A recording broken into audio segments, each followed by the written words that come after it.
Bonsoir, bonsoir, bonsoir tout le monde. Que Dieu vous bénisse. Bonsoir. Excusez-moi.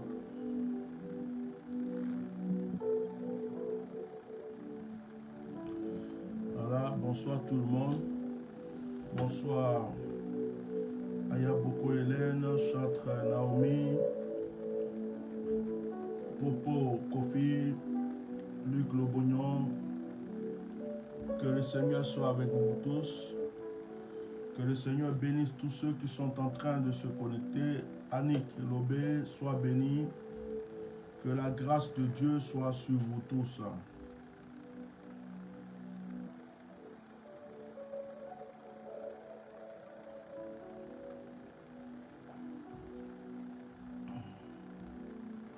Ok, Popo Kofi, ce serait bien de prendre rendez-vous avec la secrétaire. Ce serait bien de prendre rendez-vous avec la secrétaire pour qu'on puisse parler de tout ça. Que Dieu te bénisse abondamment. Que la grâce de Dieu soit sur ta vie. Alors, ce soir, je me sens un petit peu fatigué. Alors, on va essayer de faire un direct un peu rapidement. Sois béni Daniel Ira. On va essayer d'aller rapidement pour que je puisse me poser un peu. Surtout que je me déplace demain. Voilà. Que Dieu te bénisse, Florence. Que le Seigneur soit avec vous tous. La Bible dit que nous sommes faibles de corps, mais forts en esprit. C'est avec la force du Saint-Esprit que je suis là devant vous ce soir. Physiquement, je suis un peu fatigué. Hier nuit, je n'ai pas vraiment dormi. Voilà, je suis resté éveillé jusqu'au petit matin. Et dans la journée aussi, j'avais des trucs à faire, ce qui a fait que mon corps est un peu fatigué. Mais comme nous avions notre rendez-vous pour les directs du vendredi, j'ai voulu quand même honorer. Et alors je suis là ce soir. Je vais faire un effort pour passer un petit temps avec vous. Si certains d'entre vous ont des témoignages à rendre, vous allez pouvoir appeler.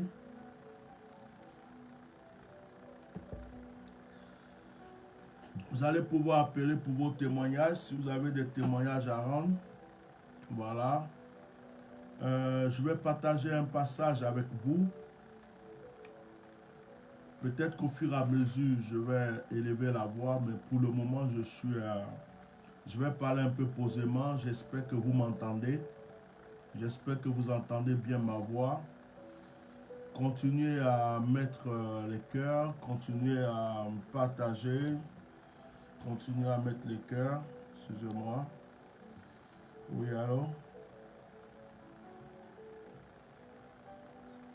Bonjour.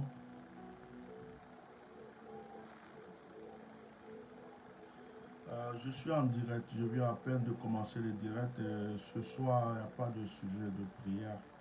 Je vais prier pour vous dans le direct, mais si vous voulez, vous prenez un rendez-vous avec la secrétaire, ça sera mieux.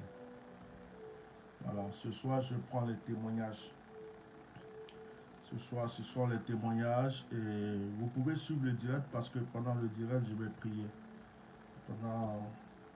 Pendant le direct, je vais prier pour vous. Donc, après, si c'est un cas particulier, vous contactez la secrétaire pour prendre rendez-vous. Ok. Voilà. Merci. Soyez bénis. Soyez bénis. Merci. Merci. Amen.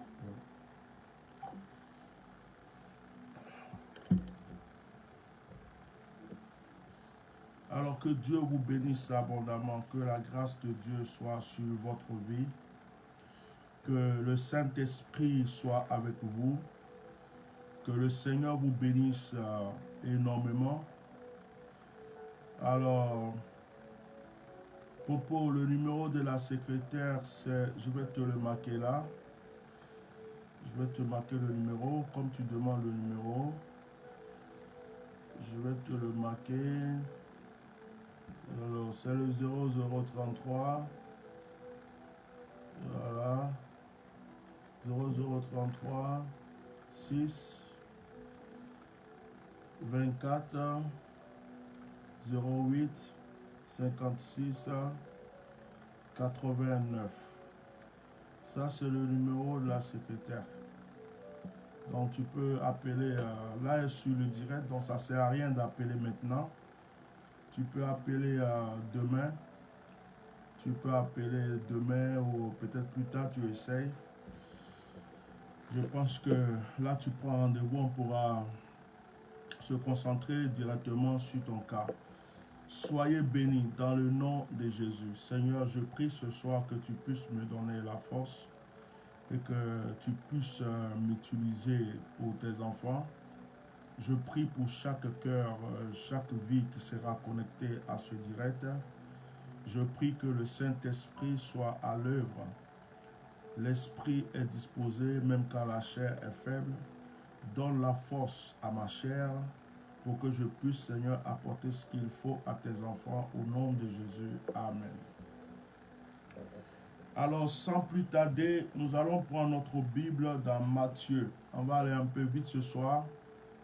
Nous allons prendre notre Bible dans Matthieu. Nous allons lire Matthieu, le chapitre 17. Matthieu, chapitre 17.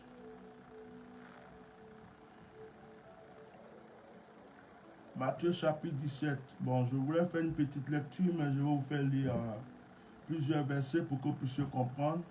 Nous allons lire à partir du verset 14 jusqu'au verset 21. Matthieu 17, 14 à 21. Alors, je commence, je fais la lecture. Lorsqu'il fut arrivé près de la foule, un homme vint se jeter à genoux devant Jésus et dit: Seigneur, aie pitié de mon fils qui est lunatique et qui souffre cruellement. Il tombe souvent dans le feu et souvent dans l'eau. Je l'ai amené à tes disciples et ils n'ont pas pu le guérir. Race incrédule et pervers, répondit Jésus, jusqu'à quand serai-je avec vous? Jusqu'à quand vous supporterai-je? Amenez-le-moi ici. Jésus parla sévèrement au démon qui sortit de lui et l'enfant fut guéri à l'heure même. Alors les disciples s'approchaient de Jésus et lui dirent, en particulier, pourquoi n'avons-nous pu chasser ce démon? C'est à cause de votre incrédulité, leur dit Jésus. Je vous le dis en vérité, si vous aviez de la foi comme un grain de sénévé, vous direz à cette montagne, transporte-toi d'ici et là, et elle se transporterait, et rien ne vous serait impossible. Mais cette sorte de démon ne sort que par la prière et par le jeûne. Que Dieu vous bénisse, que Dieu bénisse tous ceux qui partagent le direct, tous ceux qui likent le direct. Que Dieu bénisse abondamment votre vie, que la grâce du Tout-Puissant soit avec vous. Merci d'être là ce soir. Merci à vous tous. Je vais changer un peu l'écran. Je vais changer la position de mon téléphone. Excusez-moi. Voilà. J'espère que... Non, il ne veut pas. Il ne veut pas. Il ne veut pas. Il ne veut pas. Il ne veut pas. Il ne veut pas. Je voulais changer pour pouvoir mieux truc, mais il ne veut pas. Bon, c'est pas grave, on va se contenter comme ça ce soir. Voilà. On va se contenter. Alors, bien aimé, comme je l'ai dit ce soir, je vais essayer d'aller un peu vite. Je ne vais pas m'attarder sur trop, je ne vais pas dévier, je vais aller tout droit sur le sujet. J'ai mis comme thème à cause de votre foi. À cause de votre foi. Qu'est-ce que c'est que la foi? La Bible déclare que la foi est une ferme assurance des choses qu'on espère sans avoir vu. Alors quand on dit que quelqu'un a la foi, c'est quelqu'un qui croit à quelque chose. Pourtant, il n'a pas vu cette chose. Il n'a pas vu la manifestation de cette chose. Mais la personne croit. Et imagine quelqu'un qui n'a pas de l'argent, qui n'a pas d'argent, mais qui croit qu'il sera millionnaire. Il a la foi qu'il sera millionnaire. Il vit dans ses pensées, dans son esprit, qu'il sera milliardaire. Quelqu'un qui a par exemple une voiture, il est en train de conduire à des distances, à des kilomètres, il n'y a plus d'essence dans la voiture. La voiture signale, elle signale, le compteur signale qu'il n'y a plus d'essence. Il lui reste encore au moins 5000 bornes à faire, 5000 kilomètres.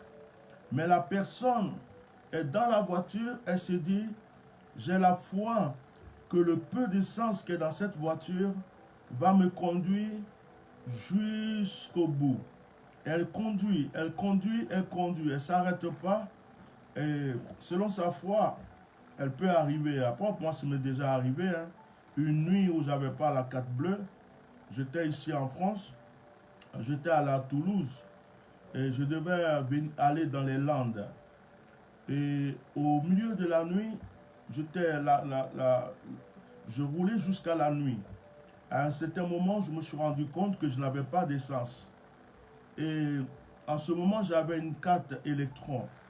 Et la carte électron ne permettait pas de prendre de l'essence comme ça dans les stations, sauf s'il y a quelqu'un avec qui tu payes et tout, on ne peut pas automatiquement prendre l'essence.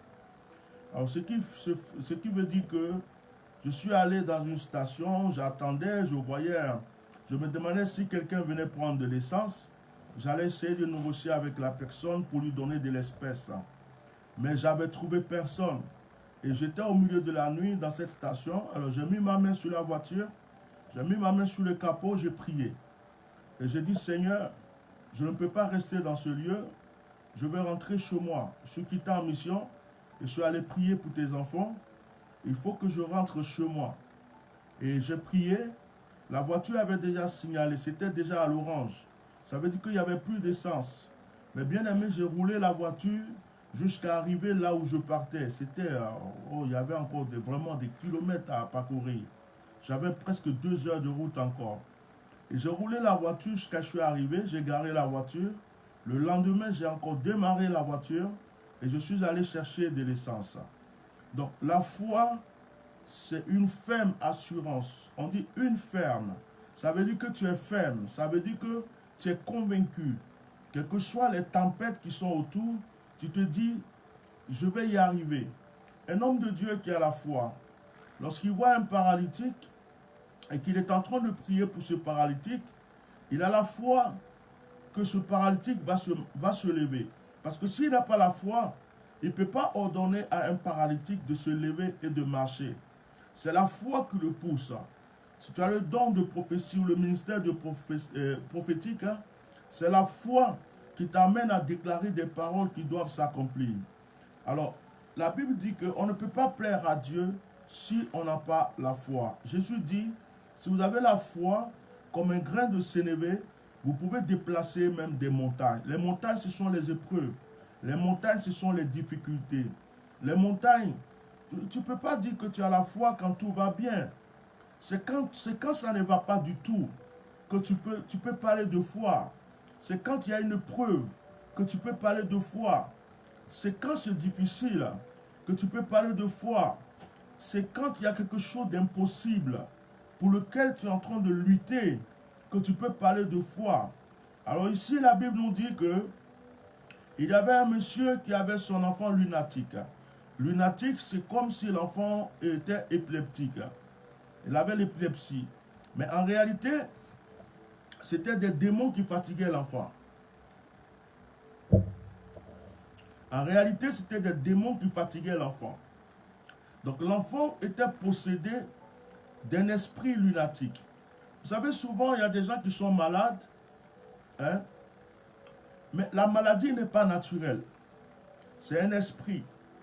Quelqu'un aveugle, parfois, on croit que c'est une maladie naturelle, mais c'est un esprit aveugle qui a possédé la personne. Un esprit stérile peut posséder une femme. Un esprit de célibat peut posséder une personne. Un esprit de blocage peut posséder une personne. Et souvent, il y a des choses qui nous arrivent. Nous croyons que c'est forcément la sorcellerie. Nous croyons que c'est parce que c'est les circonstances de la vie. Mais souvent, c'est un démon. Un démon qui a possédé. un démon qui attaque, un démon qui agit. Et dans le cas de ce jeune homme, il était lunatique parce qu'il y avait un esprit lunatique qui l'avait possédé. Un esprit d'épilepsie qui avait possédé cet enfant. Il fallait juste que ce démon soit chassé. Et lorsque ce démon est chassé, l'enfant pouvait reprendre, avoir sa guérison. Alors, lorsque le Père, parce qu'il y avait la foule autour de Jésus, le Père a envoyé l'enfant aux disciples de Jésus. Les disciples de Jésus se sont mis à prier. Ils ont prié pour l'enfant, ils ont prié, ils ont prié, ils ont prié. Mais rien ne se passait. Et le papa était tellement découragé et qu'il est allé vers Jésus. Il a dit à Jésus, aide-moi, mon enfant est lunatique. Il se jette dans l'eau, il se jette dans le feu. Quand ça le prend, n'importe où ça le prend, il tombe. Et je l'ai envoyé à tes disciples. Tes disciples ont prié, mais ils n'ont pas pu le guérir. Donc vraiment, trouve-moi une solution. Jésus s'était un peu énervé. Il a dit, race de vipères, je ne sais pas, je vais dire les paroles qu'il a dit pour ne pas dire n'importe quoi. Alors, race incrédule et perverse. Jésus a répondu, race incrédule et perverse. Et il a posé la question, combien de temps je vais être encore avec vous? Et Jésus a commencé à s'énerver contre l'incrédulité. L'incrédulité est le contraire de la foi. Tu as des problèmes d'argent. Tu es bloqué à la banque. Tu as des crédits à payer. Tu as des dettes. Tu ne sais pas comment t'en sortir.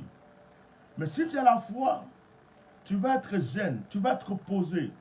Tu vas te dire, je sais que mon Dieu va me donner une solution. Mais si tu n'as pas la foi, tu vas te débattre.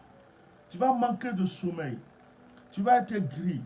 Tu vas commencer à agresser les gens. Tu vas commencer à être nerveux. Et ça peut même créer une maladie en toi. Parce que tu es tout le temps en train de réfléchir. Comment je vais faire? Oh, comment je vais trouver la solution? Oh, à la fin de ce mois, je suis foutu. Pourtant, tu ne sais pas quel est le miracle que Dieu a prévu pour demain. Tu ne sais pas quel est le miracle que Dieu a prévu pour après-demain. Mais toi, tu es en train de te débattre. Oh, il y a une chose que vous devez savoir. C'est la pensée. La pensée est une puissance. La pensée est une force. La pensée agit sur notre attitude. Et la pensée est une énergie. Alors, la pensée peut créer le positif, comme la pensée peut créer le négatif. Ok, je vous explique. Si vous êtes en train de penser tout le temps, je vais mourir, je vais mourir. Oh, moi je sais que je ne vais pas m'en sortir. Oh, je sais que ma vie ne va pas changer. Oh, je sais que j'aurai toujours des problèmes. C'est toujours moi. C'est toujours moi. Ça m'arrive qu'à moi. Oh, pourquoi? Je suis maudit. Je suis ceci. Tu es en train de penser et de prononcer des choses négatives. Et c'est une énergie que tu dégages qui va aussi attirer des mauvaises choses. Tu vas être là, à force de penser que tu ne vas jamais t'en sortir, tu ne peux pas t'en sortir. C'est que des mauvaises nouvelles que tu vas entendre. Ce sont que des mauvaises choses qui vont se produire autour de toi, dans ta vie. Parce que ta pensée attire ça. Ton énergie attire ça. Ton incrédulité attire ça. Tu es en train de penser qu'aux mauvaises choses. Oh, ils vont me tuer. Oh, je vais mourir. Oh, je ne vais pas m'en sortir. Regardez un peu l'histoire de David devant Goliath. Regardez l'histoire de David devant Goliath. David était tout petit. David était un enfant. David n'avait jamais été un soldat. Il n'était pas militaire, il n'était pas soldat. Il n'a jamais combattu un géant comme Goliath. Mais David avait une foi absolue que le Dieu qu'il servait, le Dieu en qui il croyait, allait le délivrer. Et c'est avec la foi que David s'est approché. C'est avec la foi que David a dit, je vais le combattre. Et c'est avec la foi que David a pu tuer Goliath. Il y a des épreuves qui vont être autour de nous, qui vont être comme des Goliaths dans notre vie. Des épreuves énormes, où on se demande comment je vais m'en sortir. Et c'est là que tu cherches. Est-ce que je peux avoir un frère à l'église? Ou est-ce qu'il y a un pasteur qui peut m'aider? Est-ce qu'il y a une soeur qui peut m'aider? Est-ce qu'il y a quelqu'un qui peut m'aider? Oh, et si j'appelais? Oh, et si je téléphonais? Oh, comment je vais faire? Et puis tu regardes en même temps la vie de certaines personnes.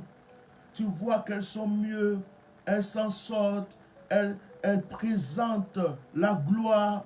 Et là, tu commences à te dire, oh mon Dieu, je suis maudit. Moi, je ne vais jamais m'en sortir. Mais qui je peux? Mais qui? Et tu commences à te poser toutes les questions. David a mis sa foi en l'Éternel. Il a dit à Goliath, c'est au nom de l'Éternel que moi je vais te tuer. Cette épreuve qui est devant moi, je vais la vaincre. Je vais la surpasser au nom de l'Éternel. L'Éternel seul a la solution.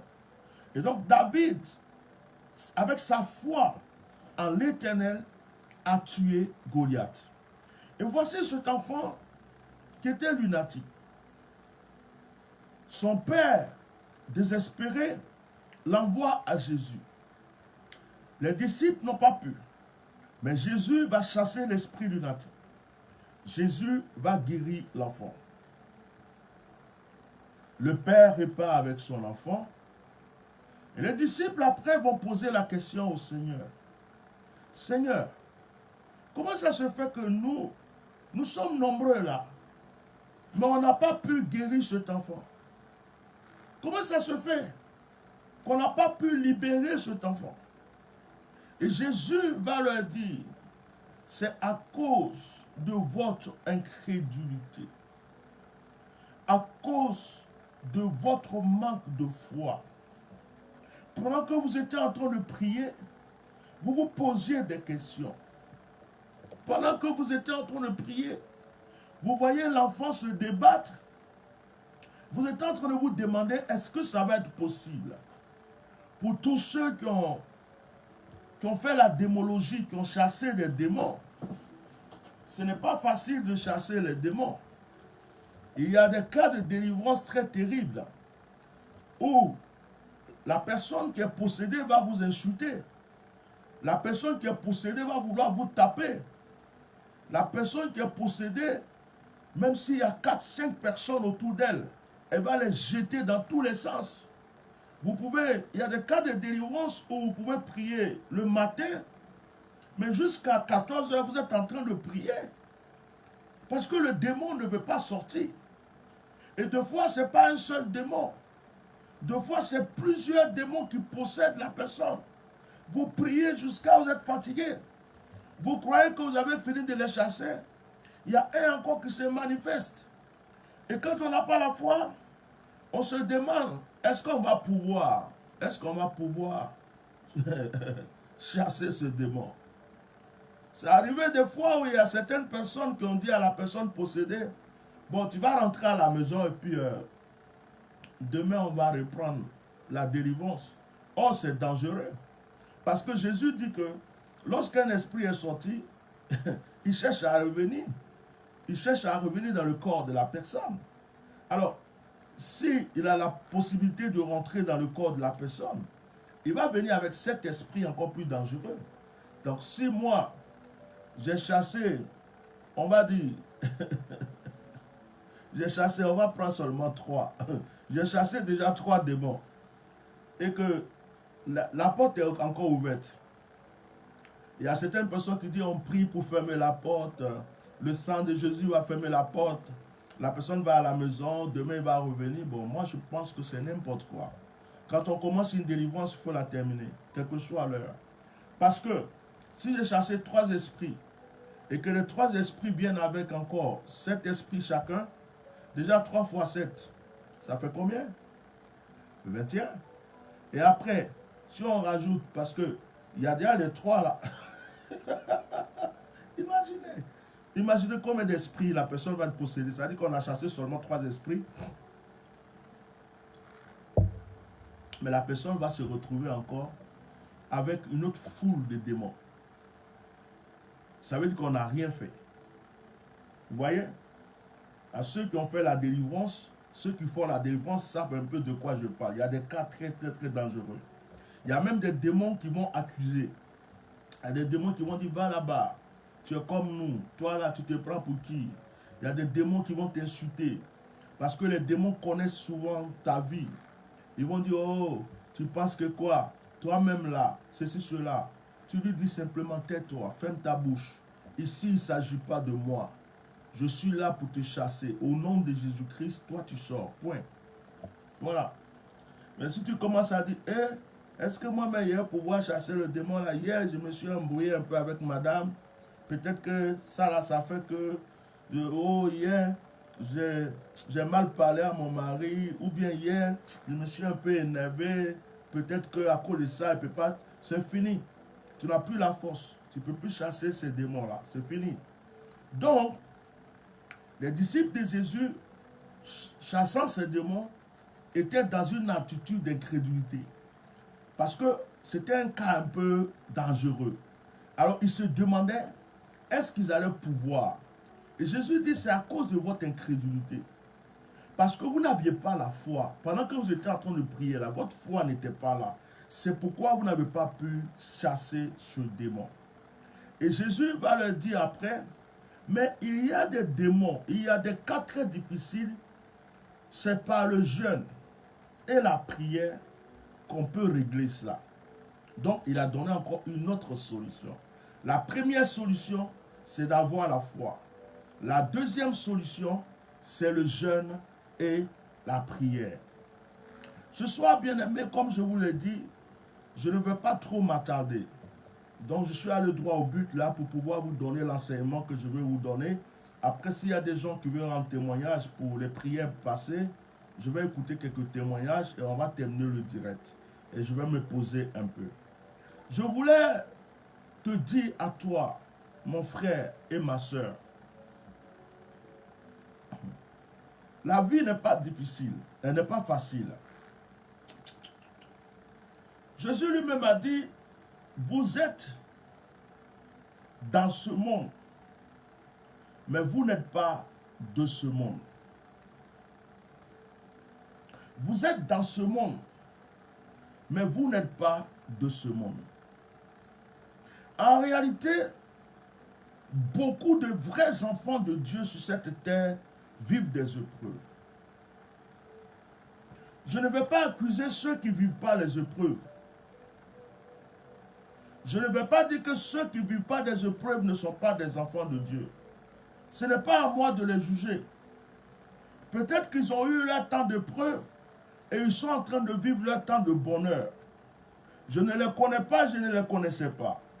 Donc je ne peux pas venir aujourd'hui les accuser et dire non, parce qu'il ne vit pas des épreuves, donc ce n'est pas un enfant de Dieu. Non, je ne connais pas son passé. Je ne sais pas quelle épreuve il a déjà vécu dans sa vie. Mais en réalité, les vrais enfants de Dieu dans ce monde vivent des épreuves. Parce que le diable n'acceptera jamais que tu sois en paix.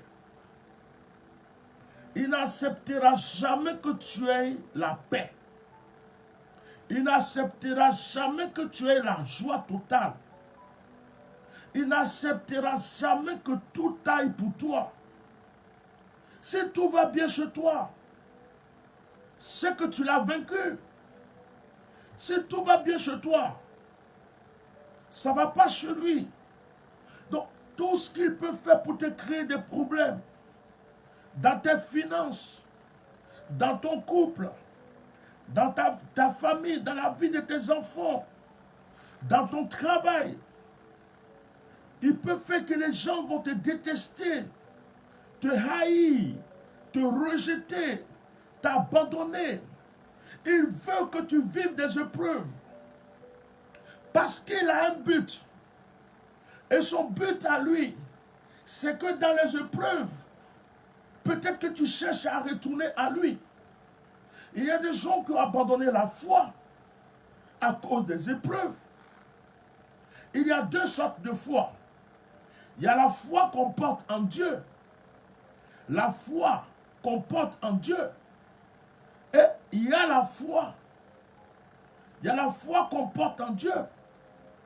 Et il y a la foi qu'on a pour déplacer des situations. Excusez-moi, je vais parler à une personne. Alain Kwame. Alain Kwame, tu dis, papa, prie pour moi.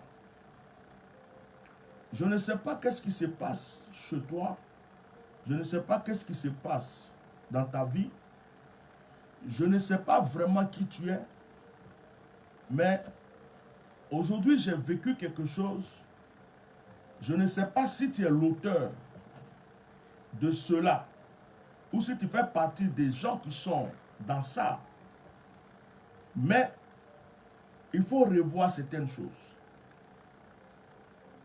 Alain Kwame,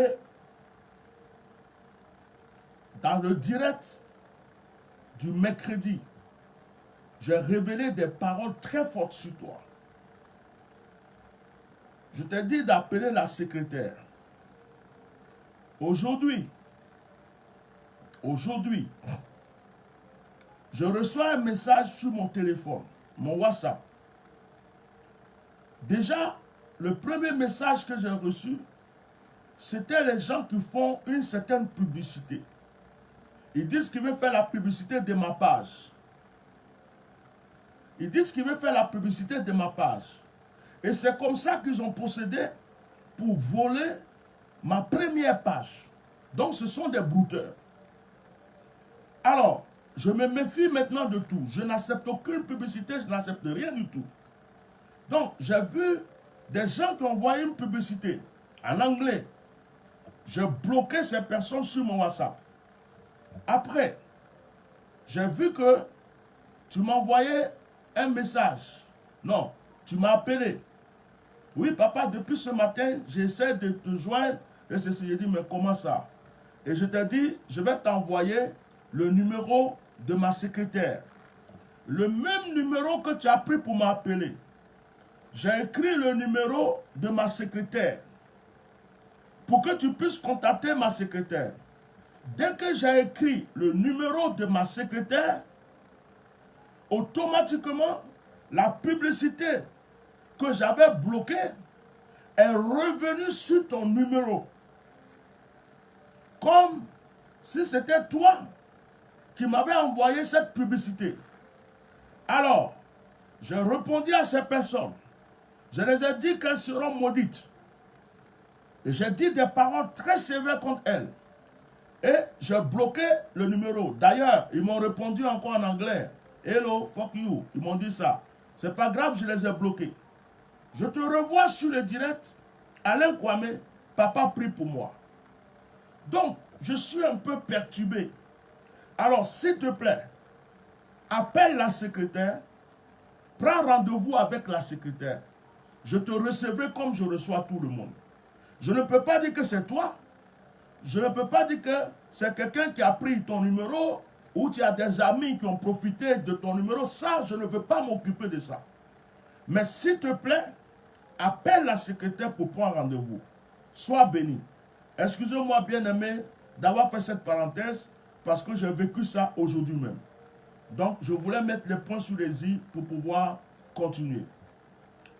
Alors, donc, je disais que la foi est contraire à l'incrédulité. Et je disais que les chrétiens, les enfants de Dieu ou les croyants dans ce monde sont passagers sur cette terre. Alors si tu es un enfant de Dieu et que tu vis des épreuves, ne dis pas que parce que tu vis des épreuves, Dieu n'est pas avec toi. Ne dis pas que parce que tu vis des épreuves, Dieu t'a rejeté. Si vous lisez Jacques, le chapitre 1, vous allez voir qu'il est marqué dans Jacques chapitre 1 que nous devrons même nous réjouir de ce que nous vivons des épreuves. Jacques nous dit que les épreuves devraient être un sujet de joie pour nous. Jacques nous dit que les épreuves devraient être un sujet de joie pour nous. Alors, quand un enfant de Dieu vit les épreuves, ça ne veut pas dire qu'il n'est plus enfant de Dieu. Si nous retournons en arrière, nous regardons la vie d'Abraham, nous allons en arrière, nous regardons la vie de Moïse. Moïse a vécu des épreuves. Pourtant, Dieu lui parlait de bouche à bouche. Abraham a vécu des épreuves. Pourtant, c'était l'ami de Dieu. Isaac a vécu des épreuves. Pourtant, c'était le fils promis à Abraham. Jacob a vécu des épreuves. Pourtant, Dieu lui avait fait des promesses. Élie le prophète, qui était rempli d'une onction particulière, a vécu des épreuves. Il a été poursuivi toute sa vie par Jézabel. David, que Dieu aimait de tout son cœur. David qui était l'homme selon le cœur de Dieu. David a vécu des épreuves. Ses enfants l'ont poursuivi.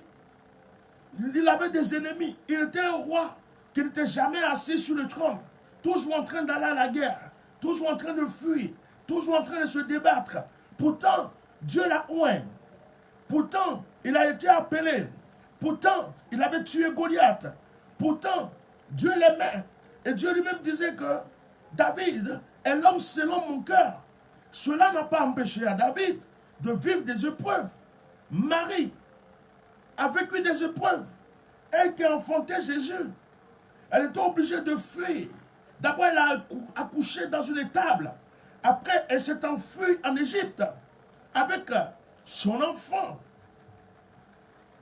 Mais Jésus, il a vécu des épreuves. Il a dit que ce qui m'est arrivé va aussi vous arriver. Les bonnes choses vont vous arriver. Vous allez opérer les miracles, vous allez faire des grandes choses.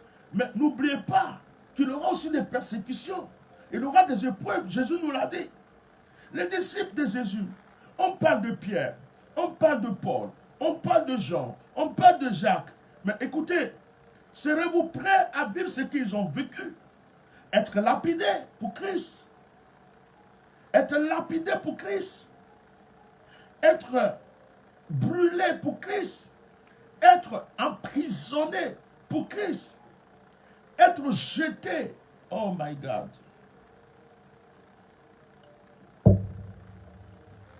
Je ne crois pas que il y a quelqu'un parmi vous qui aimerait vivre ce que les disciples ont vécu. Je ne crois pas qu'il y a quelqu'un parmi vous. On parle de l'Apocalypse, on parle de Jean. Jean était dans l'île de Patmos. Jean a eu les révélations. Jean a vu l'Apocalypse. Mais est-ce que tu aurais aimé être à la place de Jean dans l'île de Patmos? Tu aurais aimé qu'on te jette dans une île, tout seul, où il n'y a personne. Et puis, je ne sais même pas comment tu te débrouilles pour manger. Et tu es sur cette île, juste parce que Dieu veut que tu aies des révélations. Est-ce que toi, tu aimerais ça? Alors, regardez un peu la vie des disciples. Regardez la vie de tous ceux qui ont aimé le Seigneur et qui l'ont servi. Regardez les épreuves d'Élie. Il y a des gens, nous prions, nous tous, nous prions, Seigneur, je veux l'onction d'Élie. Je veux l'onction d'Élie, Seigneur. Oins-moi comme tu as oint Élie. Je veux la double portion d'Élie. Je veux être même plus qu'Élisée. Mais Élie aussi a vécu les épreuves. Il y a des gens qui abandonnent un père spirituel parce qu'ils ont une épreuve. Ils ont trop d'épreuves. Oh non, je ne veux plus prier avec lui parce que j'ai trop d'épreuves. Depuis que je prie, on prie, on prie. Oh, je ne vois encore rien. Donc moi, je suis dans mon coin. Je vais chercher peut-être quelqu'un d'autre. Tu peux te promener, chercher les meilleurs des pères spirituels, les meilleures églises dans ce monde. Cela n'arrêtera pas les épreuves dans ta vie. Cela n'arrêtera pas les épreuves dans ta vie. Ce n'est pas ton père spirituel qui t'exauce. Ce n'est pas le prophète qui t'exauce. Ce n'est pas l'apôtre qui t'exauce. Ce n'est pas le bishop qui t'exauce. C'est Dieu. Celui qui est ton Dieu et qui est aussi le Dieu du bishop, qui est le Dieu du prophète, qui est le Dieu de l'apôtre. Et c'est celui-là qui doit t'exaucer. S'il veut Dieu, il va même t'exaucer avant que tu t'approches même du prophète. S'il veut Dieu, il va même t'exaucer avant que tu viennes voir le bishop. Mais si Dieu a permis que tu viennes vers lui, c'est parce que Dieu dit, si vous êtes unis dans la prière, avec l'onction de l'homme de Dieu, avec la vie de prière de l'homme de Dieu, accompagné à ta vie de prière, accompagné à ton onction, vous allez prier, ça va être une association de prière et ça va pouvoir monter à Dieu. C'est pourquoi Dieu t'envoie vers un homme de Dieu. Arrêtez d'en vouloir aux hommes de Dieu. Il a prié, depuis il prie, je ne vois rien. Mais l'homme de Dieu aussi, c'est un homme. Lui aussi, il a ses fardeaux. Lui aussi, il a ses épreuves. Lui aussi, il a ses soucis. Lui aussi, il peut avoir des angoisses. Lui aussi, il y a des moments où il pleure. Lui aussi, il y a des moments où il dit à Dieu, Seigneur, quand est-ce que tu vas agir? Mais il met ça de côté. L'homme de Dieu met ça de côté. L'homme de Dieu emballe ça. L'homme de Dieu dépose ça au pied de Jésus. Et il vient devant toi comme si lui-même n'a pas de preuves. Il vient devant toi comme si lui-même n'a pas de difficultés. Et il vient prendre tes épreuves. Il vient prendre tes difficultés. Et il te dit, je vais lutter avec toi pour que tu aies la réponse. Oh Seigneur, délivre ton enfant. Délivre ma fille. Délivre mon fils. Délivre mon frère. Délivre ma soeur. Et pendant qu'il est en train de prier pour toi, il oublie que lui-même il a des épreuves. Pendant qu'il est en train de prier pour toi, il oublie qu'il a des factures qu'il doit payer, qu'il n'a pas encore payées. Pendant qu'il est en train de prier pour toi, il oublie que sa voiture a un gros problème. On lui demande 500 € pour réparer. Il ne peut pas. Mais il est au-dessus. Excusez-moi, je vais allumer mon répéteur là parce que mettez les cœurs, protégez le direct. Mettez les cœurs et protégez le direct, s'il vous plaît. J'arrive.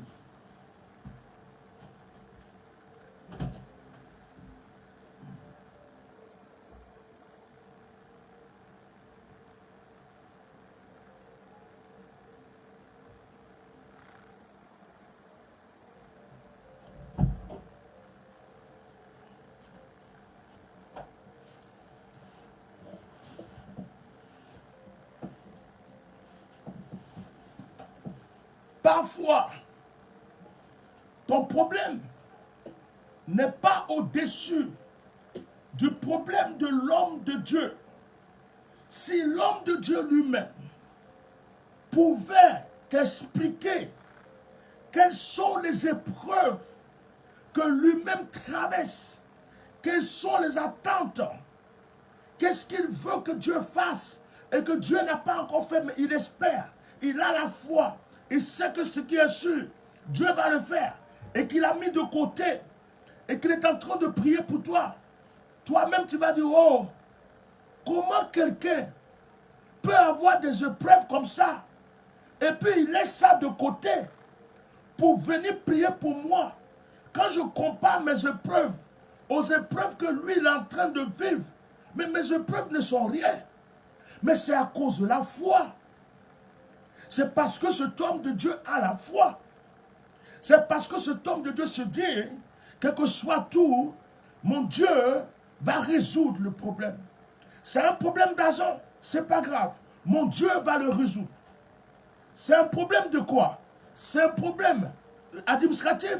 Oh, c'est pas grave. Mon Dieu va le résoudre. Est-ce qu'un de mes enfants a un problème? Oh, c'est pas grave. Je l'ai remis à Dieu. Mon Dieu va le résoudre. Et cet homme de Dieu a confié son problème à Dieu. Et il vient s'asseoir.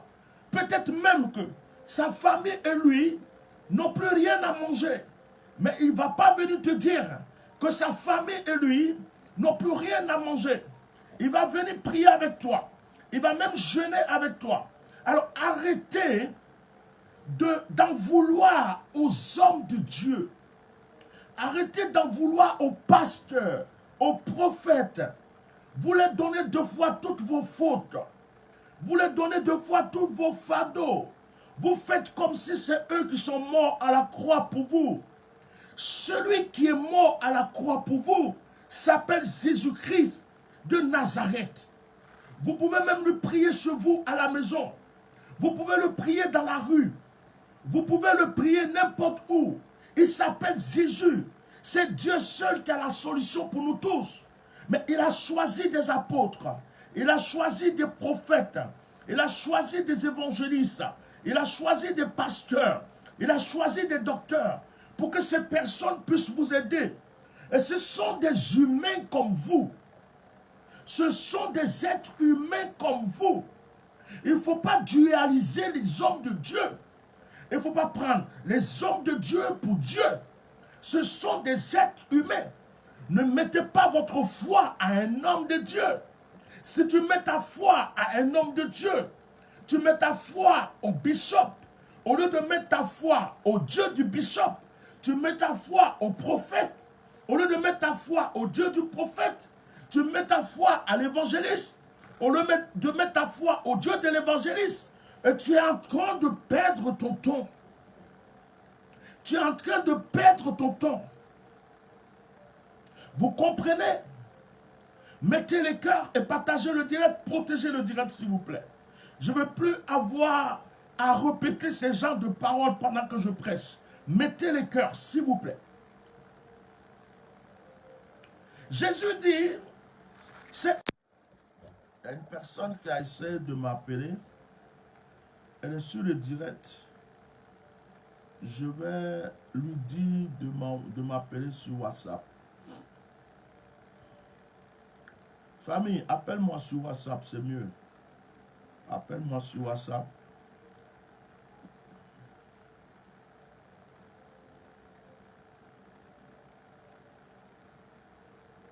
Voilà, je t'ai laissé le numéro WhatsApp. Appelle sur WhatsApp.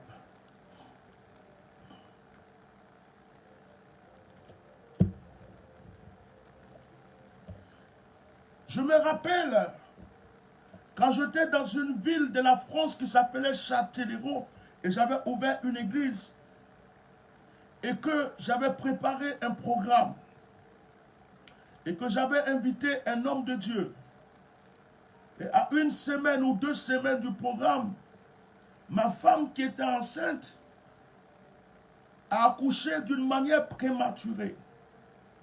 Et l'enfant, malgré toutes les prières que j'ai faites à l'hôpital, l'enfant est décédé devant moi. L'enfant était branché partout. Les médecins me disaient, c'est pas la peine, c'est pas la peine, c'est pas la peine. C'est déjà, j'ai prié, j'ai crié dans l'hôpital, j'ai tout fait. L'enfant n'a pas vécu. Ils ont mis l'enfant à la mort. J'ai invité un homme de Dieu. J'ai réservé son hôtel. Je l'ai déjà envoyé son transport. J'ai déjà fait les affiches. Est-ce qu'il fallait que j'annule le programme? Seigneur, je fais quoi? Il me dit, fais mon œuvre. Je suis son serviteur. Je suis son esclave. S'il me dit, fais mon œuvre. La mort et la vie l'appartiennent. L'enfant est resté à la mort. Pendant que la mère avait la douleur. Pendant que la mère pleurait. Et ce qui est encore pire, il y avait une femme dans la semaine là, avant qu'elle n'ait qu'elle accouche prématurément, une femme qui avait les 2 trompes, une Française, une femme blanche, qui avait les 2 trompes coupées, qui est venue à l'église. Quand elle est arrivée, on a prié pour elle. Et ce jour-là, ma femme m'a aidé dans la prière. Et quand on a prié, la femme a été enceinte. Une femme qui ne pouvait pas enfanter. Elle avait les 2 trompes coupées. On a prié. Dieu a opéré le miracle. La femme a accouché. Et moi, ma femme, avec moi, on prie. Une femme qui ne peut pas accoucher, elle guérit, elle va enfanter. Et puis nous-mêmes, on perd notre enfant. Comme s'il y avait eu un échange. Alors, toutes les femmes qui m'écoutaient, vous avez porté un enfant pendant 8 mois dans le ventre. Et puis, vous vous retrouvez le ventre vide. Et l'enfant n'est pas à côté. La nuit, ça pleure. Le mari, il est à côté. Il console. Pourtant, lui-même, il a mal. Je me retirais pour me mettre dans mon bureau à distance, pour pleurer sans que mes enfants me voient, sans que ma femme me voie. Et je disais à Dieu, mais... Oh là là.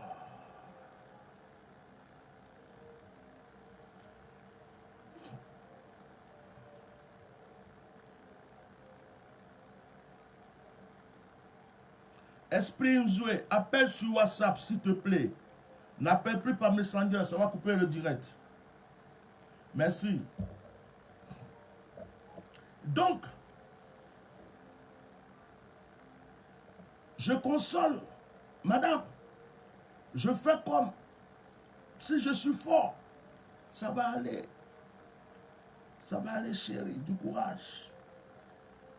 Les enfants, je les console.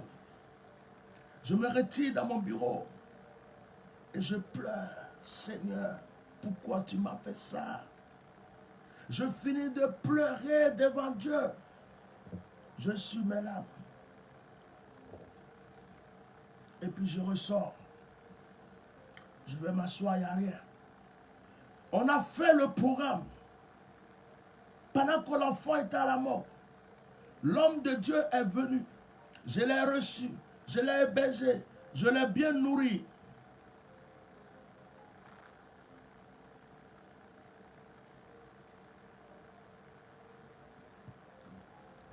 Je l'ai bien nourri.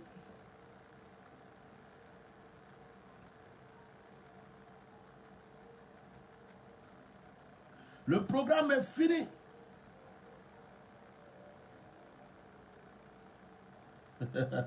Ok, c'est pas grave.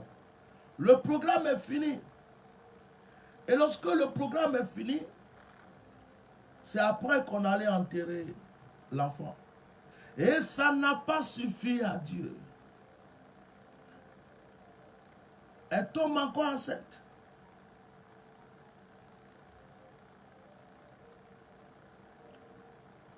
Et 8 mois de grossesse encore. Je vais en mission. Je me rappelle, c'était en Côte d'Ivoire. Un jour, on a fait un programme. Il y avait l'onction, des miracles. C'est ce jour-là même que mes enfants m'ont nommé Atia Normal. Tellement qu'il y avait des miracles, des manifestations. Je dis, hé le vieux, tu n'es pas normal. Atia Normal, c'est trop fort. C'est ce jour-là qu'ils m'ont donné le nom Atia Normal. À la veille, ma femme m'a appelé. Elle m'a dit, je suis allé faire l'échographie. Tout se passait bien. En tout cas, ça va. Après le programme, je rentre à la maison, à l'hôtel. Elle me dit, je ne sais pas, mais l'enfant ne bouge plus. Je suis allé, on m'a dit que sûrement l'enfant est mort dans le ventre. J'ai dit, oh mon Dieu, je suis en train de guérir les malades ici. Je suis en train de chasser les démons. Je suis en train d'opérer des miracles. Je me donne à fond ici pour ton œuvre. Pourquoi tu me fais ça? Je vais prendre l'avion pour rentrer.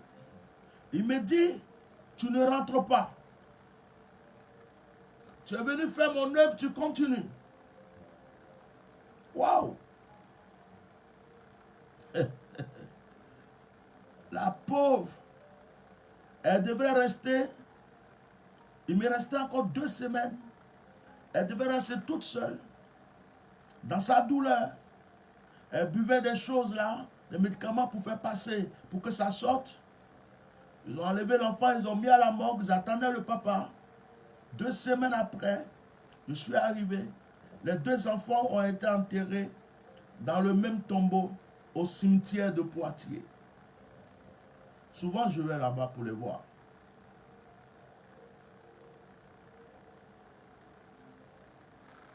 Angelo. Je vais pas, c'est bon. C'est bon. Mais, quand je faisais le programme, si on disait à quelqu'un que le monsieur que tu vois en train de chasser les démons, de guérir les malades là, voilà le problème qu'il vient d'avoir, personne n'allait le croire.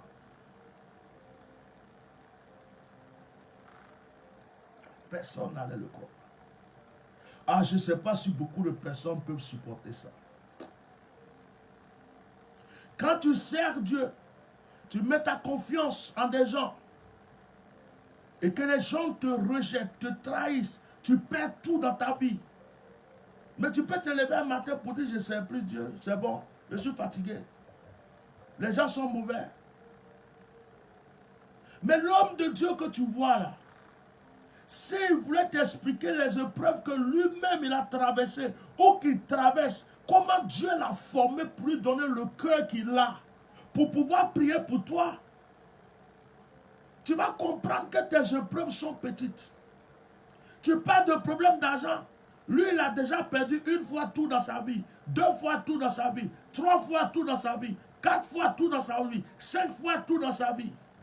Tu dis quoi? Les gens t'ont rejeté? Oh!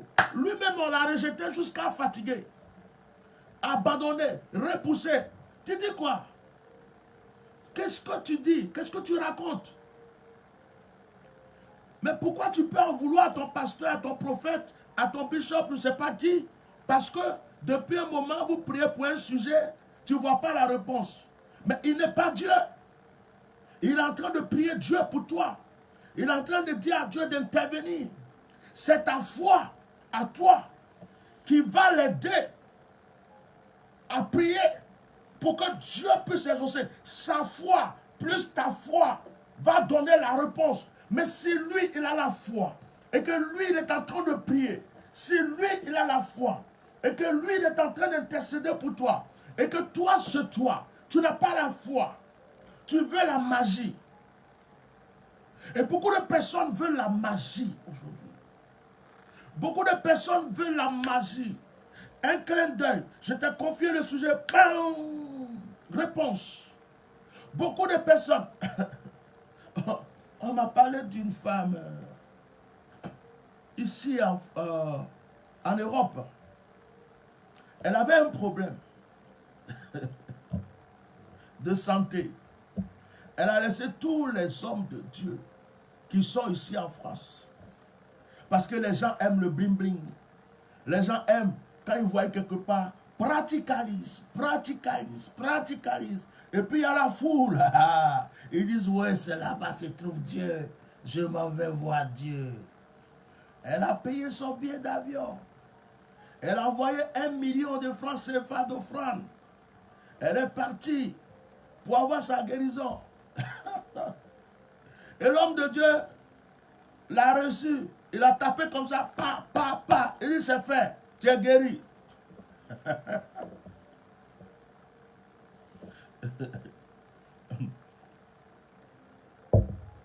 Mettez les cœurs. Quand elle est revenue, sa situation s'est encore empirée. Sa situation s'est empirée.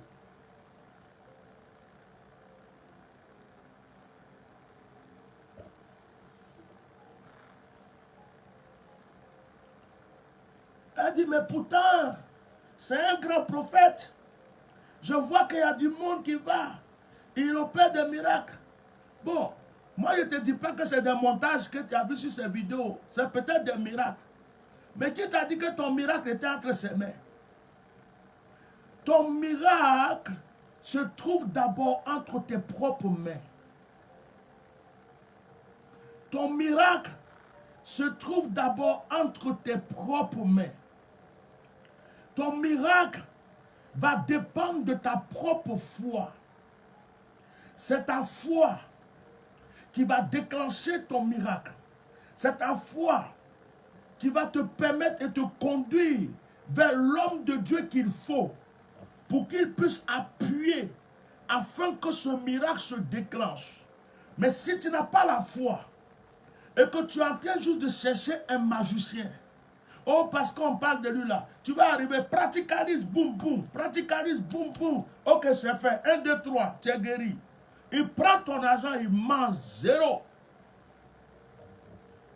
Ce n'est pas peut-être parce que c'est un faux homme de Dieu. Mais c'est peut-être parce que toi, tu n'es pas parti pousser par Dieu. Mettez le cœur, on dit le direct bloc.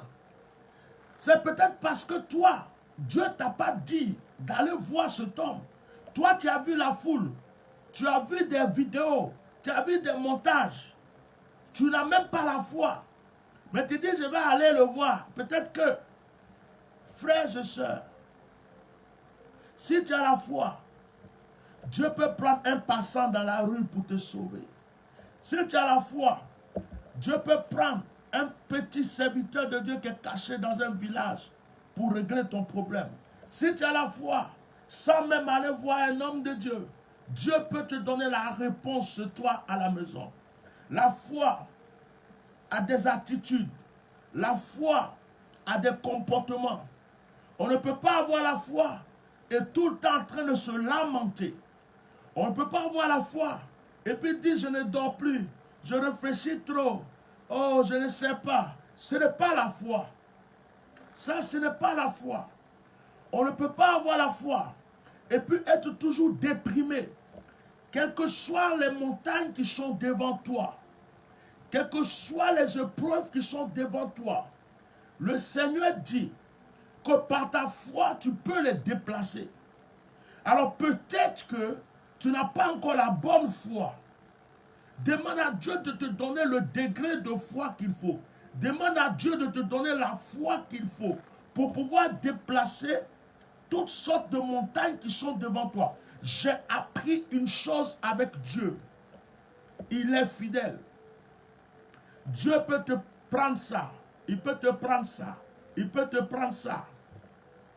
Et puis il te regarde pour voir comment tu vas te comporter. Et quand le temps de Dieu arrive, Dieu vient, il te donne ça, il te donne ça, il rajoute encore ça, il rajoute encore ça pour te donner. Souvent, Dieu permet des épreuves pour aiguiser notre foi.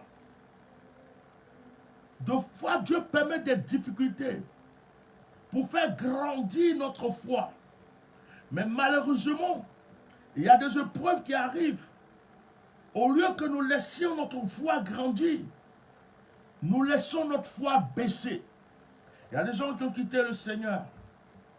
Oh, moi, je ne peux plus affaire de Dieu. Non, c'est bon, c'est bon. Je vais aller dans le fétichisme. Là-bas aussi, il y a des épreuves. Il y a des gens qui sortent du fétichisme pour venir à l'église et à la mosquée. Pourquoi? Parce qu'il y a des épreuves.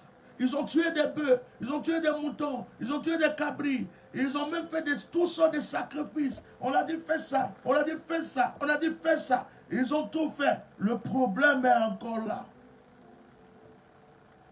Alors moi je veux devenir musulman.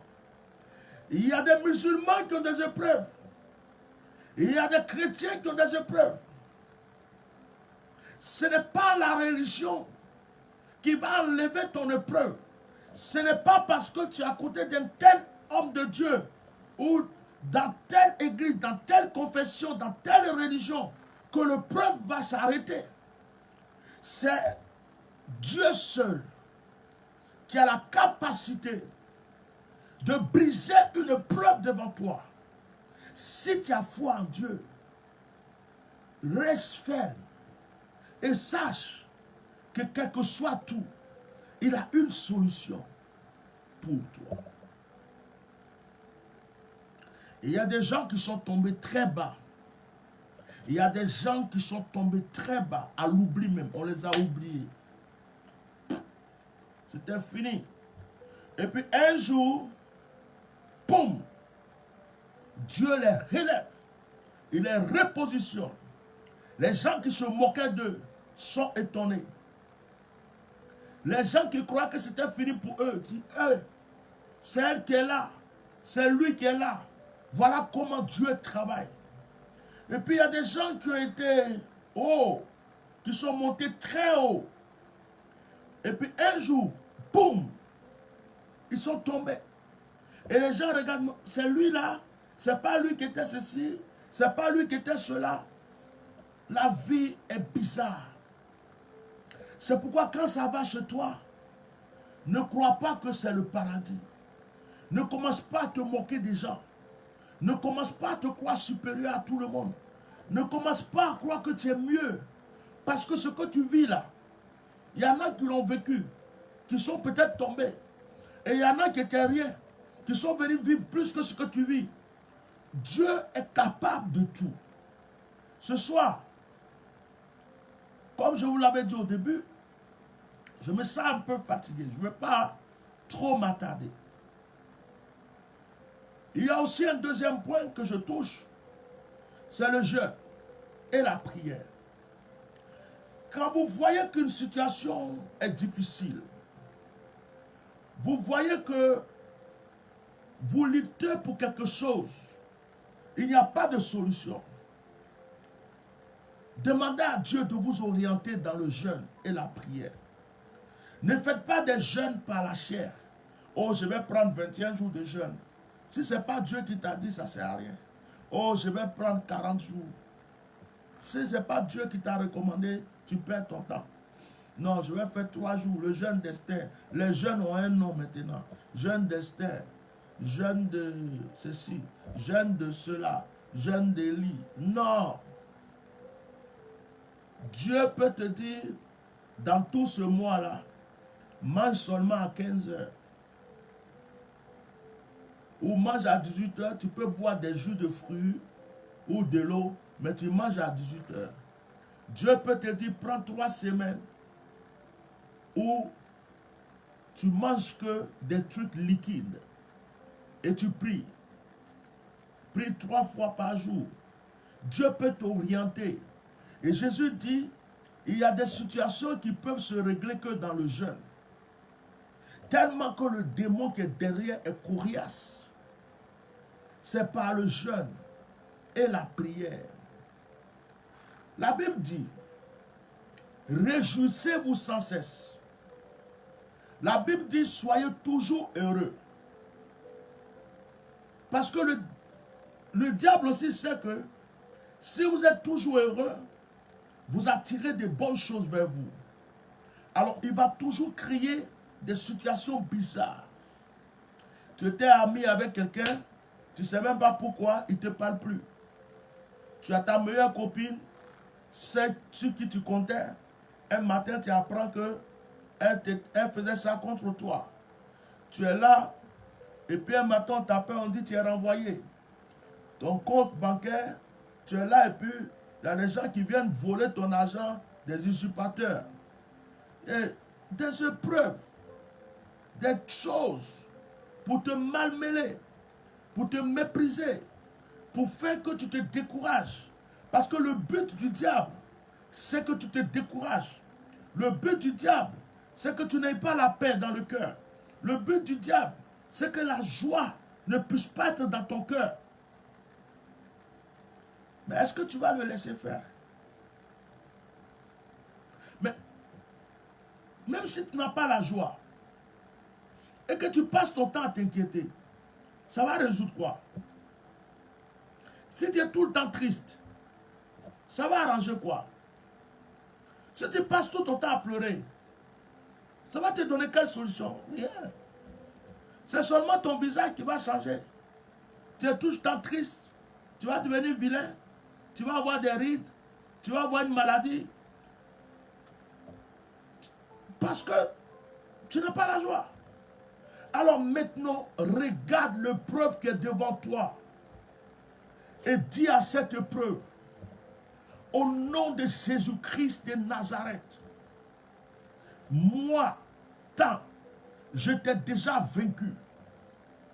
Peut-être que j'ai faibli. Peut-être que je suis devenu un peu faible.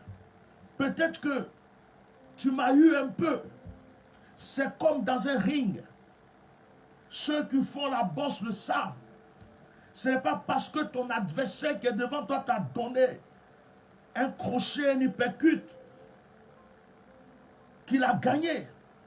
Tu peux prendre un coup, bah, tu as pris le coup, tu remues ta tête, tu souffles un peu, tu peux prendre un crochet, tu sais que ça fait mal, mais tu es encore dans le ring. Tu ne peux pas t'enfuir.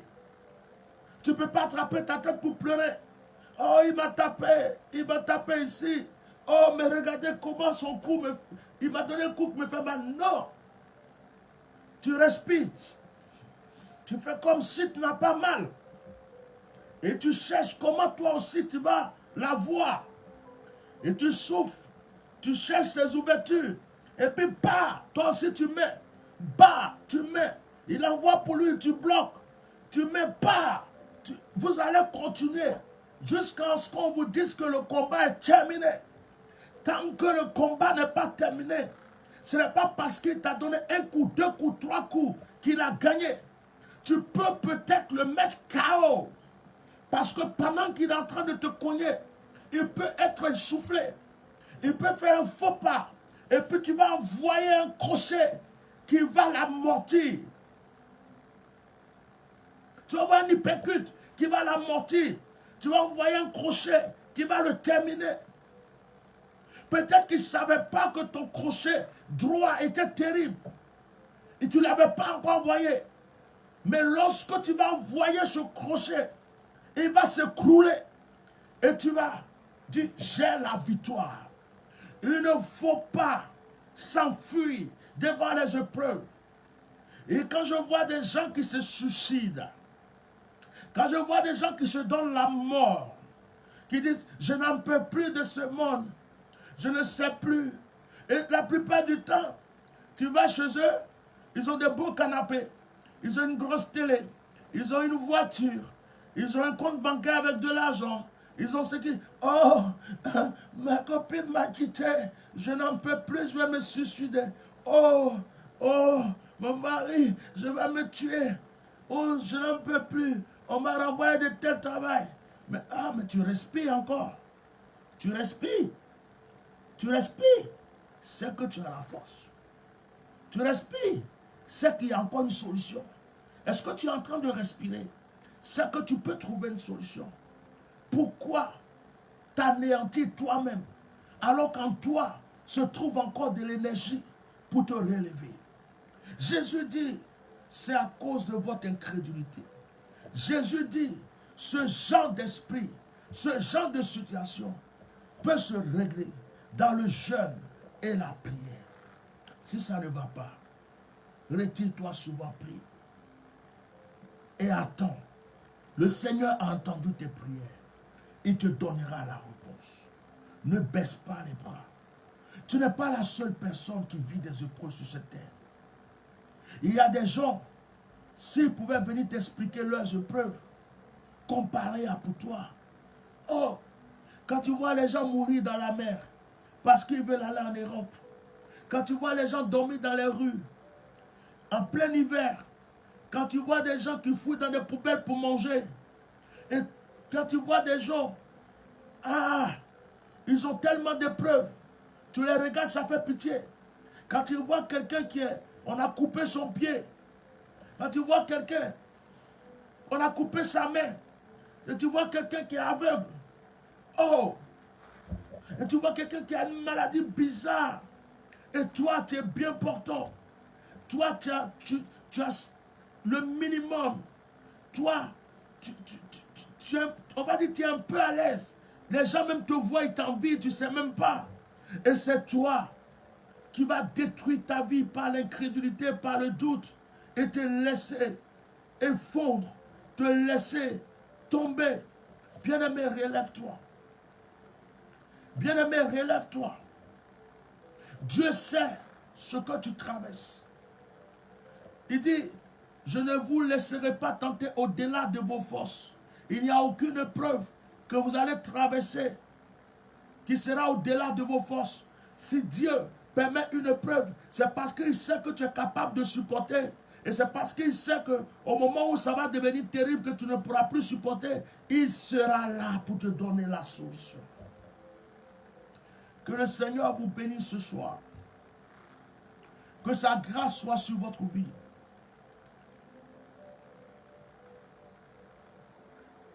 Repoussez l'incrédulité dans votre vie.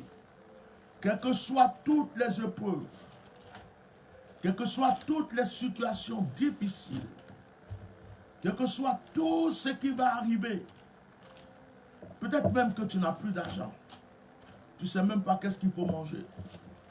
Peut-être même que tu as des factures, oh là là, tu ne sais même pas comment tu vas les payer.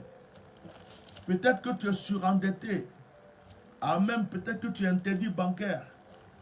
Or peut-être que tu n'as plus de famille, tout le monde t'a quitté. Même tes enfants ne veulent même plus te parler. Peut-être que tu as une situation bloquée. Tu veux vendre quelque chose, ça ne marche pas. Tu as un terrain à vendre, ça ne marche pas. Tu as une voiture à vendre, ça ne marche pas. Ton commerce, ça ne marche pas. Il y a des choses que tu fais, il n'y a rien qui avance.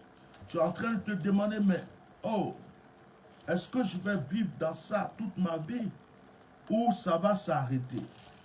Le Seigneur te dit ce soir, garde la foi. Le Seigneur te dit ce soir, garde la foi. C'est par la foi que tu peux résoudre toutes sortes de problèmes dans ta vie. Par la foi. C'est par la foi que tu peux trouver toutes sortes de solutions dans ta vie. Que le Seigneur, ce soir, vous bénisse. Que le Seigneur vous remplisse de grâce. Que le Seigneur vous remplisse de bénédiction. Dans le puissant nom de Jésus-Christ de Nazareth. Et que le Saint-Esprit vous renouvelle. Moi, je ne vais pas venir vous prêcher ce soir pour vous dire que vous n'aurez pas de preuves dans votre vie.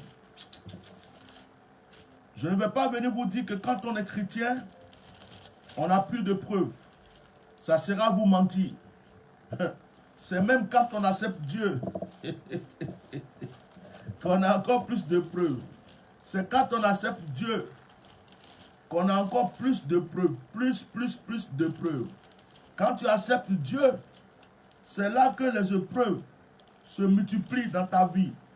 Parce que tu as décidé d'accepter Dieu. Jacques, chapitre 1. Mes frères, regardez comme un sujet de joie complète les diverses épreuves auxquelles vous pouvez être exposés. Sachant que l'épreuve de votre foi produit la patience. Mais il faut que la patience accomplisse parfaitement son œuvre, afin que vous soyez parfaits et accomplis sans faillir en rien. Si quelqu'un d'entre vous manque de sagesse, qu'il la demande à Dieu, qui donne à tout simplement et sans reproche, et elle lui sera donnée. Mais qu'il la demande avec foi, sans douter, car celui qui doute est semblable à un flot de la mer agité par le vent et poussé de côté et d'autre. Qu'un tel homme ne s'imagine pas qu'il recevra quelque chose du Seigneur. C'est un homme irrésolu, inconstant dans toutes ses voies. Jacques chapitre 1, versets 2 à 8. Le verset 2 dit, mes frères, regardez comme un sujet de joie complète les diverses épreuves auxquelles vous pourrez être exposés. Verset 3 dit, sachant que l'épreuve de votre foi produit la patience. Que Dieu vous bénisse. Que la grâce de Dieu soit dans votre vie. Je ne vous dis pas que c'est facile, mais je vous dis qu'il y a une solution avec le Seigneur. Je vous dis que votre foi peut déclencher des choses inattendues pour vous. Gardez la foi. Ne perdez pas la foi. C'était cette exhortation que je voulais vous apporter ce soir. Que le Seigneur vous bénisse abondamment.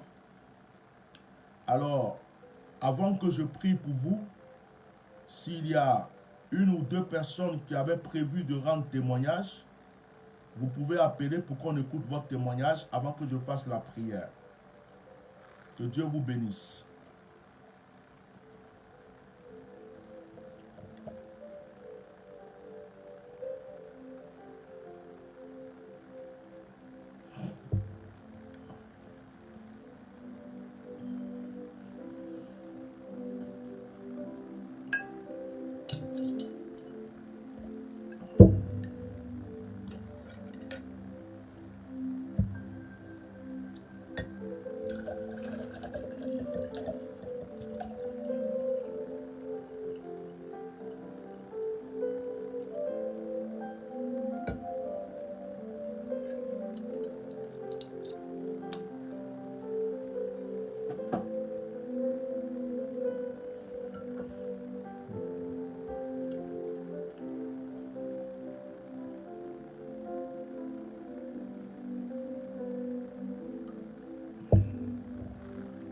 Alors, si quelqu'un voulait appeler pour un témoignage, vous pouvez appeler. Dans le cas contraire, je vais prier pour arrêter le direct.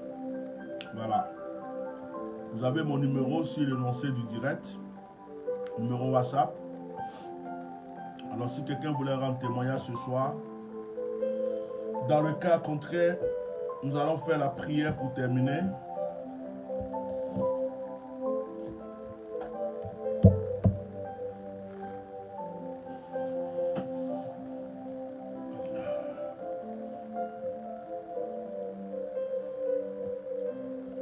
Merci Saint-Esprit. J'aimerais que vous tendiez la main droite vers moi. Tends ta main droite vers ton écran.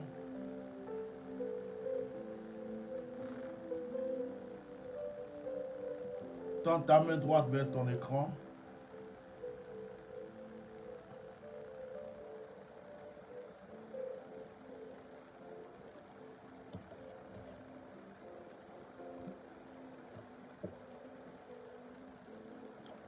Tends ta main droite vers ton écran.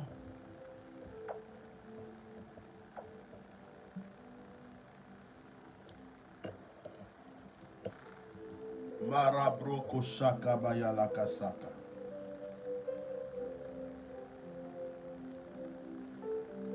Moraba shaka mayala kotoro broko sinkarabra. Noraba suntara pako sheke terege. Mayala tumbara shabako roboko seka baya. Inde mafoso korobra kasakaya. Maraba boroshe katarabash. La komboyo shikamaya la kotobro. E kamoyo simamo santerege kamoyatsa. Barabara koshe keterege kamayalasa. Inemo sababo sibaba sibobo sababo sababao. Le komoyolokoshi. Il y avait une femme dans la Bible qui perdait le sang. Pendant 12 ans, elle était dans les épreuves. Elle perdait du sang pendant 12 ans. Un jour, cette femme s'est dit, je vais voir Jésus. Et je sais que si je touche le bout de son vêtement, je serai guéri. La Bible déclare que cette femme est rentrée dans une foule de personnes. C'était une épreuve pour elle. Elle est rentrée dans cette épreuve, elle est rentrée dans cette difficulté. Elle s'est approchée de Jésus. Elle n'a pas touché son pied, elle n'a pas touché sa main, elle n'a pas touché sa tête. Elle a seulement touché le bout de son vêtement. Parce qu'elle avait la foi. Elle a dit, je sais que si je touche le bout de son vêtement, je n'ai même pas besoin de lui parler. Si je touche seulement le bout de son vêtement, je serai guéri. Oh. La Bible déclare que lorsqu'elle a touché le bout de vêtement de Jésus, une force est sortie de Jésus. Et cette force l'a guéri. Et Jésus a dit, une force est sortie de moi.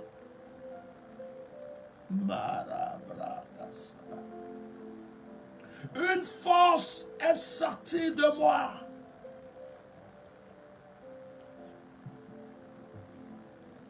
Et les gens demandaient à Jésus, parce que Jésus disait, qui m'a touché?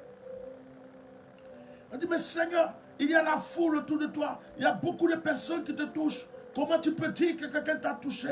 Il dit, oui, il y a la foule. Mais quelqu'un m'a touché autrement. Quelqu'un m'a touché avec la foi. Quelqu'un m'a touché avec la foi. Une force est sortie de moi pour cette personne. Marabrokoso. Et la femme dit, Seigneur, c'est moi qui t'ai touché. Bien-aimé, ce soir, ta main que tu as tendue vers ton écran, ce n'est plus vers un écran que tu as tendu la main. Tu es en train de toucher le Seigneur. Je prie que le Seigneur crée une foi en toi. Cette foi qui va déclencher l'atmosphère de ton exaucement. Cette foi qui va changer la situation de ta vie. Je vais déclarer que ce jour soit la fin de tes épreuves. Je vais déclarer que ce jour soit la fin de tes difficultés. Je vais déclarer qu'aujourd'hui soit la fin de tes pleurs. Je vais déclarer que les anges de l'Éternel t'ouvrent de nouvelles portes. Les portes de grâce, les portes de bénédiction, les portes d'élévation, de restauration. Je vais prier pour une personne qui a la main tendue vers son écran aujourd'hui. Je vais prier pour une personne qui entend le son de ma voix. Je vais prier que l'Esprit de Dieu te touche de là où tu es. Et le Seigneur lui-même qui connaît ta souffrance, le Seigneur lui-même qui connaît tes épreuves, le Seigneur lui-même qui connaît les difficultés que tu es en train de traverser, t'impose la main. Je prie que de la manière que la femme qui avait la perte du sang a été instantanément guéri, que le Seigneur te restaure aujourd'hui, et que le Seigneur te libère aujourd'hui, et que le Seigneur te guérisse aujourd'hui, que le Seigneur te donne la grâce aujourd'hui, que le Seigneur change ta vie, qui te relève de toute situation difficile, qui te relève de toute épreuve que tu es en train de traverser, qui te relève de cette maladie que tu es en train de traverser, qui te relève, oh, à ce mouse, de cette honte.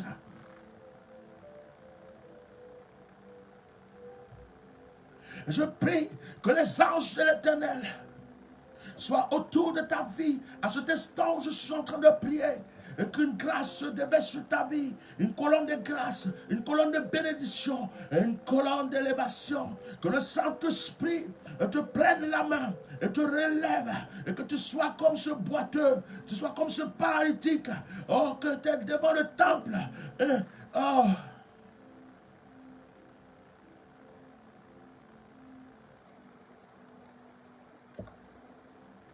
Oh my God. Pierre et Jean lui ont dit, je n'ai ni argent, je n'ai ni or, mais ce que j'ai, je te le donne, c'est Jésus. Et la Bible déclare qu'ils ont pris sa main et ils l'ont relevé. Et cette personne s'est mise à marcher. Que l'Esprit de Dieu te relève, que l'Esprit de Dieu te repositionne. Ce n'est pas grave ton passé. Ce n'est pas grave là où tu as chuté. Ce n'est pas grave là où tu es tombé. Ce n'est pas grave ce que tu as perdu. Ce n'est pas grave ceux qui t'ont délaissé. Ce n'est pas grave ceux qui te haïssent. Ce n'est pas grave ceux qui te méprisent.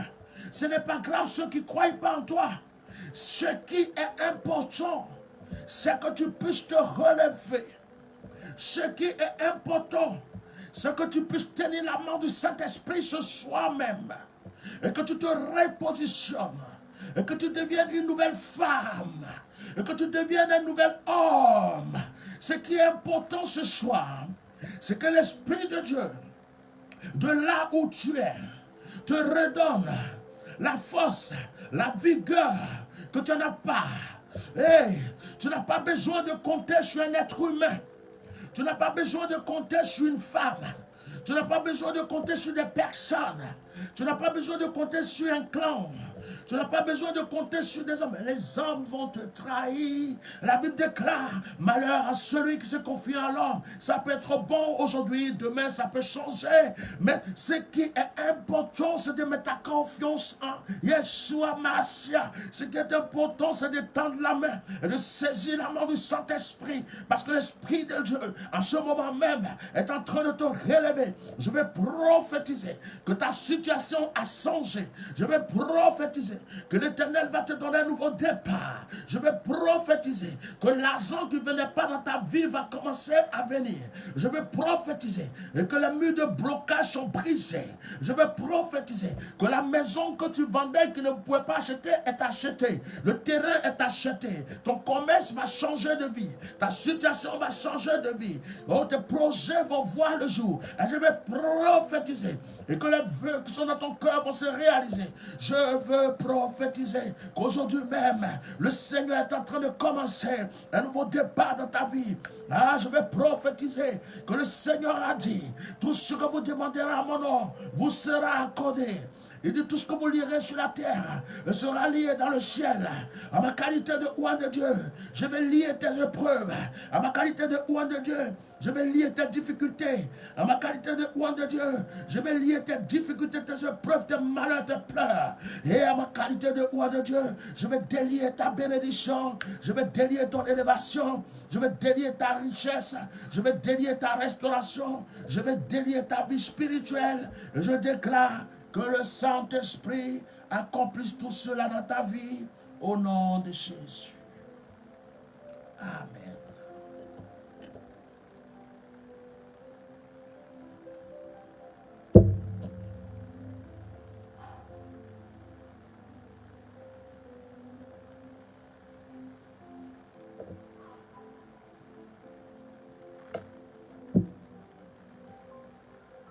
Ah, Saint-Esprit. Que le Seigneur vous bénisse. Merci d'avoir été là ce soir. On n'a pas eu d'appel pour les témoignages. On va s'arrêter là, il est tard. On aura les témoignages prochainement. Que le Seigneur vous fortifie encore. Continuez à partager le lien de la page. Continuez à inviter des personnes pour s'abonner à la page. Continuez à vraiment partager même le direct. Même quand c'est fini, vous pouvez encore le partager. Merci pour vos prières. Merci pour tous ceux qui me soutiennent dans la prière. Grâce à vous, j'ai encore la force d'avancer. Que Dieu vous bénisse abondamment. Que la grâce de Dieu soit sur votre vie. Et que le Saint-Esprit puisse sceller toutes les bénédictions que vous avez reçues ce soir dans le nom de Jésus. Shalom.